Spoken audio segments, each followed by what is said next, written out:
which puts a low ceiling on my channel's potential, which again is what I predicted ages ago. Do you think the majority of people in this economy have that attitude? I doubt it. Hence why, I believe anyway, the ceiling for my channel is substantially lower than most others, making it a less profitable venture versus just gonna work more. However, a bit over 4 years later, and I'm realizing it's not all it's cracked up to be, and lately an opportunity has arisen at my secondary job to work more hours there. This secondary job is a minimum wage job. But I always had nights spare for things like gym, study, back when I was studying, creating YouTube videos or surfing the stock charts. So that's where my time was spent until this opportunity arose to work a few hours some weeknights. I've still lost money on this channel in its lifetime. I'd literally have more money if I never started this. I have very limited free time in my schedule. There is a lot of hours spent at non-negotiables in my life such as work. Gotta pay them bills and stack that money for the future. When I move house and I'm closer to work, I can wake up at 7:30 a.m. and still get to work on time, meaning I can get to sleep at 11:30 p.m. and sleep a full 8 hours. And to illustrate the point further, even after accounting for taxes, the projected net income of these extra shifts basically should cover my fuel costs, grocery costs, other car-related costs like mechanic fees, insurance, and social events. My mum works at a pub and she tells me there's like 6 new staff who desperately want more hours, but the pub is stinging out and not giving them the extra hours. Bet they wish they had my opportunity, the opportunity to work a bit more. But for me, what do I change to? Making TikTok compilations of people whinging about the job market or rental market, or reacting to TikToks, or making videos complaining about life? But does my content have the ability to reach that potential? Lately, the answer in my eyes has been no. However, most people would click on a vid, see me mention my income and my house, and straight away be like, fuck this guy, and leave. A finance channel I'm subscribed to but rarely watch these days due to time constraints had a whole-ass deep dive report on the hymn's legal issues. There's a good chance that other companies like Eli Lilly will lobby to get that loophole closed, which would fuck over the sales for hymns. Gamification, you don't need the money, so why not focus on growth? Okay, well, where's the growth at? How can I grow a niche that has barely any potential audience? So why turn down easy money from wagey shifts to flog a dead horse? Simple, you wouldn't.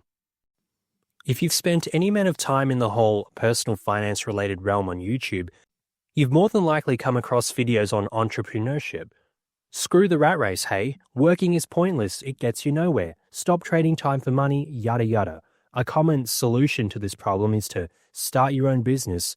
And watching the content on YouTube, naturally a suggested option is to start your own YouTube channel. That'll beat the rat race, won't it? Well, although I didn't listen to the advice of quitting your job, or in my case, jobs, plural, I did consider, and then commence, the idea of starting a YouTube channel. However, a bit over 4 years later, and I'm realizing it's not all it's cracked up to be. And lately, an opportunity has arisen at my secondary job to work more hours there. The secondary job is a minimum wage job. I was already working every day of the week, but I had nights spare for things like gym, study, back when I was studying, creating YouTube videos, or surfing the stock charts. But now, study is done, so no need for that. There's only so much gym I want/need to do each week, and there isn't opportunities to make swing trades in the market every day, so now the only productive task left with my free time is to make YouTube videos. So that's where my time was spent, until this opportunity arose to work a few more hours some weeknights. At first I'm like, no way, giving up my spare nights for minimum wage? Hell no. But then I started to dissect my options and results further. What exactly has my YouTube channel given me? I've still lost money on this channel in its lifetime. I'd literally have more money if I never started this. But hey, like many businesses, you don't worry about profitability at the start, you just worry about growth. I will touch on this again later. So in this video, I'll talk about 6 key points. They are: my routine, is this decision to work more even feasible with my current schedule? The money I receive from this decision to ditch YouTube, comparison to others, both in terms of job and a YouTube channel, the long-term scalability of a channel versus the quick but low ceiling income from a wagey job, and the potential of my channel to reach a huge sub count, the added non-financial benefits of working more, and the sacrifice of money in exchange for growth. Before I go into these points, I'll provide some context as to the situation. I have very limited free time in my schedule. There is a lot of hours spent at non-negotiables in my life, such as work. Got to pay them bills and stack money for that future. And then there's also driving to said jobs. One of my jobs is an office job, but I have 0 work from home days. This has not only cost me a lot of time driving over the past 4.5 years, but it's also cost me in terms of fuel, as well as my energy. I don't know about you, but I am a lot more tired after a long-ass drive compared to a shorter one. Being in office, however, has provided the benefit of keeping my job for longer, despite the economic climate. Most of the "I got laid off" videos were usually from remote workers, since all the videos filming themselves getting fired were over Zoom, aka the laid off staff were working from home. I recall one video of a layoff where the guy said he got fired in person, and he was just like giving a recap of it afterwards, not filming it as it actually happened, like all those people who get laid off via Zoom. So driving an hour to work at a physical computer provided by the office has provided the perk of being more visible to management. Obviously, workplaces aren't going to care about your well-being to save costs, but it is obviously easier to cut staff when you don't see them much. That's my opinion anyway, and I have seen some other workplaces have a similar attitude, but the point is, lots of time spent at work and the commute associated with said work. There's at least 68 to 69, nice, hours spent in total on my jobs and commuting each week. There's also obviously sleep, another non-negotiable, so that clogs more of my time. Already we have a proper sleep routine. I don't know, roughly 7.5 to 8 hours per night, and then usually an extra 30 minutes preparation after waking up to get ready for work each day, as well as about 30 minutes of unwinding time before going to sleep. I don't just go home straight from gym, shower, then go straight to bed or anything. There's obviously some wind and cool down time. Speaking of gym, we also have that. There's debates on how many days a week you should train, how much volume, how much time in the gym, etc. But for me, I have 4 gym days a week. I used to have 6 back in the day, then cut it to 5, and for the past few years it's been 4. Often there's sessions I miss, so my average over the year is more like 3.5 sessions per week. This is another non-negotiable for me. Well, on a standard week that is. I've ditched many gym sessions over the years for family events, for crunch time exam study, or even if I'm just plain not feeling it. But for me to skip a session because I'm not feeling it means I would have had to have a shocking sleep for me to skip a session. Besides these scenarios, I always make sure I get these gym sessions in. So about 70 hours per week related to work, add a bit more for getting ready for work, add in several more hours for gym, and you obviously have not a lot of free time. This brings me to the topic of this video. Any time I spend on YouTube is outside of these designated time slots. Obviously, I can't work on a video when I'm in the shower. I can't work on a video whilst I'm driving. I can't work on a video whilst I'm stacking fridges at work. I'm locked in at the gym, so I can't work on a video then. So, limited time for my YouTube channel. But lately, the opportunity to use my already limited spare time on working more has arisen. And after a not so thorough calculation, it's a pretty easy decision to decide to work more and give up that time on my YouTube channel. So let's delve into all 6 of my points further. Starting with point 1, the routine. Let's go over my situation. What you're looking at on screen is a very approximate timetable/routine I drafted when pondering this idea. This schedule takes into account my new commute time when I move house, so my drive time is half an hour less than it currently is at the time of writing. But this schedule also includes secondary job 2 weeknights per week. I'll walk through this schedule in its own separate video, but the main point of this is to show that there's still plenty of time to unwind before bed. When I move house and I'm closer to work, I can wake up at 7:30 and still get to work on time, meaning I can get to sleep at 11:30 and sleep a full 8 hours. My weeknight shifts will end around 9:30, giving me plenty of time to drive home and unwind. Gym. The point of bringing this up is to show that despite already working every day of the week and having time slots allocated for driving and the gym, there's still room to work more. And no, it's not as exhausting as it sounds. I've done weeks like this with my current location at my parents' house, who live in the middle of nowhere, spend more than 2 hours driving in my car every weekday, and it's still manageable even with that commute. When I move houses, my commute time will be slashed in half, resulting in more free time and more sleep. If I can handle this routine now, I'll definitely be able to handle it in a couple of months when I move out. So me taking these extra shifts does not cause a drastic disturbance in my schedule. It's not like I'm giving up my cozy nights at home for some 9 p.m. to 2 a.m. shift that'll totally throw off my sleep pattern or something. These extra shifts can be slotted into my current YouTube time routine easily. So that's point one, my routine. Yes, the YouTube time is way more flexible since I can stop at 8:47 p.m. and not the designated 9:30 p.m. time for the employment job. And I do that from the comfort of my own home versus being away from home then having to drive back. But there's still plenty enough time in the schedule to do this without disruptions. Point two, the extra money. I already talked about this in a couple of prior videos, but basically I've made less than $200 in 2025, which at the time of writing is about an entire half a year on YouTube.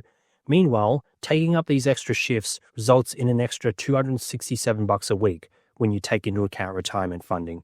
7 hours at wagey job gives me more money than an entire 6 months of YouTube ad revenue. So the extra income is a no-brainer. Why use those extra 7 hours to make one extra YouTube video that'll generate maybe $1.20 in ad revenue in its entire life versus just going to wagey work and making more money? And to illustrate the point further, even after accounting for taxes, the projected net income of these extra shifts basically should cover my fuel costs, grocery costs, other car-related costs like mechanic fees, insurance, and social events. Maybe these figures are a bit off, maybe it won't quite cover them, but it's pretty darn close. And as I mentioned in point one, these extra shifts are hardly intrusive on my routine. Not much of a disruption, and yet it'll cover 4 costs in my life. Sounds like a good deal if you ask me. Fuel and groceries are the main culprits of people's budgetary struggles. Covering these with some extra shifts is an easy choice. So that's point two. The extra coin I can make from this decision outweighs the coin I get from focusing on YouTube.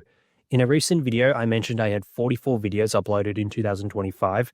It'd be more now, but the ad revenue is still obviously not much higher than it was last time I checked. Point three, the comparison to others. Comparison is the theft of joy. There's always someone with more than you. There's always someone with less than you. I heard recently Jeff Bezos had a $50 million wedding and that Tom Brady was rising up Sydney Sweeney. Bro is winning at life. But I didn't for once think, oh, Bezos could afford to splash $50 million on a wedding. My life sucks compared to his. No, I'm here being happy about a couple extra $100 a week because as much as this situation is chump pickings compared to Jeff Bezos, my situation is still elite compared to many others. You see the layoffs lately? All these people struggling for work? My mum works at a pub and she tells me there's like 6 new staff who desperately want more hours, but the pub is stinging out and not giving them the extra hours. But they wish they had my opportunity, the opportunity to work a bit more. So Bezos spends more in one event than I'll likely earn in my entire lifetime, but I don't compare my situation to his. I compare my situation to others who are struggling for work.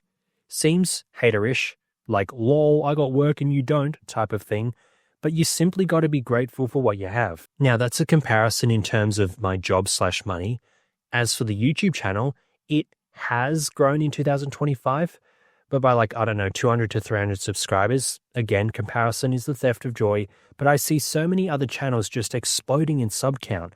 It would be much less annoying if everyone else was suffering stagnation, but I seem to be the only one experiencing it. So I'm positively comparing my situation versus others in terms of the extra work, but I'm negatively comparing my situation versus others in terms of the YouTube channel. So this is another reason why it makes the choice to pick working more wagey shifts easier.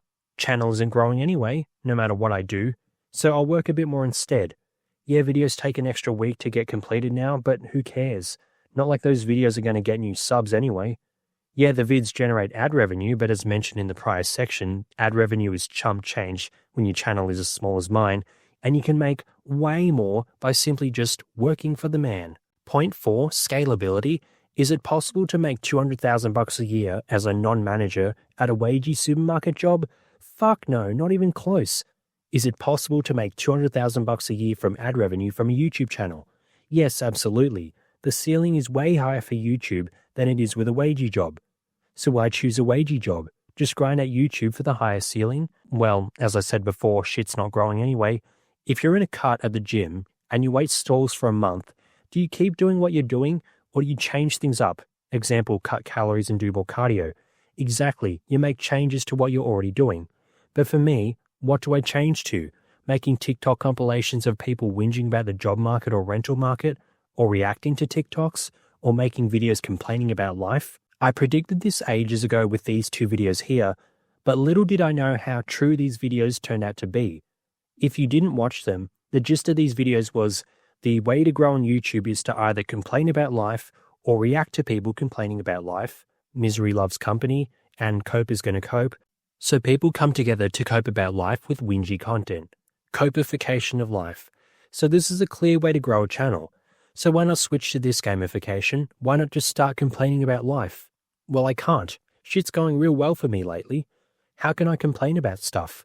I can't talk about a job loss yet, since it hasn't happened yet. I could complain about my income/salary being low for my market rate. But that's my choice to stay put at my job versus going to work in Melbourne, which would consume so much of my time commuting per day. I could complain about working a wagey job, which is a hook I'm planning on using in future videos, but really, it's not that bad. The night shifts are easy, you get away with headphones in, the Saturday shift is mostly just doing other people's shopping for them, and the Sunday shift is a mix of two departments, which makes the shift go quick, and the people there are my friends. It's a borderline social event. Can't complain about gym. It's not as ideal as it could be, but that's what happens when you have heaps of other shit going on in life. Can't complain about the investor stat. Indicators are working well and house is almost done. Can't complain about being house poor, since my mortgage is very affordable due to the huge down payment I made. But I can complain about the brand stat. But guess what? If you had the choice between a YouTube channel that's rocketing up, but you have no house/a career/jobs you hate and a shitty flabby dad bod, or the opposite of what I just said, aka nice career, body, money, housing, but a stagnant YouTube channel, what would you pick? You'd probably pick having a good income, a house, etc., alongside a failing YouTube channel, which is my situation. But most people don't care about that. They want to whinge about the job market, the housing market, etc. So I can't capture them as an audience since the struggle I have, that being this YouTube channel, isn't relatable to them, since their YouTube channels are exploding because all they do is whinge about the economy all day, the economy in which I'm not super impacted by. Obviously, I feel the sting of higher groceries, fuel, and especially housing, but I'm still getting by just fine. So circling back to the point, a YouTube channel is way more scalable, but does my content have the ability to reach that potential? Lately, the answer in my eyes has been no. I should have seen more growth by now, and seeing other whinging channels, the irony of me calling other channels whingy when this video is half whinge their way into tens of thousands of subs makes me realize that obviously whinging works. Because that's the content that people want to see. Again, misery loves company. Cope's going to congregate around the cope video to cope together. Obviously, I have an existing audience, and these people obviously have a more positive outlook on life, or they're doing better than I am. Well done, lads. Good attitude and good stuff. However, most people would click on a vid, see me mention my income and my house, and straight away be like, fuck this guy, and leave, instead of learning what I did and implementing some of my strategies. The negative mindset of fuck everyone else doing better than me is pretty common, which puts a low ceiling on my channel's potential, which again is what I predicted ages ago. The way to grow is to complain and react. The demand for my type of content is substantially lower than the other styles of content. Now, I don't blame them. I used to have the same attitude, mostly with gym rat guys and property investors. I was less so a hater towards gym guys. Usually it was nothing more than an inspiration to me, but sometimes I'd see some ripped dude back in the day, see my mid-ass physique at the time, and be like, roids! Oh, if he had studied in a job like me, he couldn't get that body. But I took off my hater goggles after a while, listened to what they had to say, and I actually learned a few useful tips here and there that I implemented in my own training routines. Same with property investors. Initially, I'm like, oh, look at daddy boy over here, using daddy's money to buy 5 properties 10 years ago that have all inflated in value, and now he thinks he's so smart. Well, again, took off the hater goggles, heard them out, and now I have a good amount of free resources from them on what my second property should be. I'll never have 10 properties like these guys. I'll maybe never be Gymshark fake nanny level of aesthetic, but I have taken some of their advice and used it to enhance my own life. Their success has helped me in my life. I've benefited from their success. Same thing kind of goes with stock traders on YouTube, like the whole listen to them and learn from them type of thing. but I never was really a hater of any of them. I always had a more positive mindset going into stock market related videos. So hopefully that tangent further illustrates my point. How many people look at things from that point of view? Ripped guys must be a fake nanny versus bro looks jacked. Let's see what worked for him and maybe it'll work for me. Property investor, daddy's boy versus wow, 20 properties. Let's see how he achieved it. Do you think the majority of people in this economy have that attitude? I doubt it.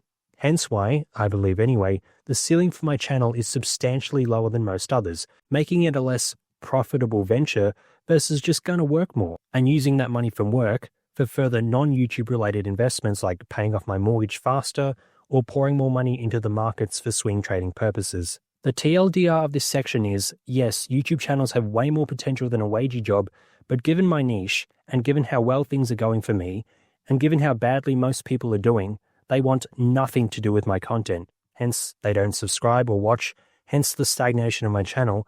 Thus, the easier it is to choose working more over spending time on this channel.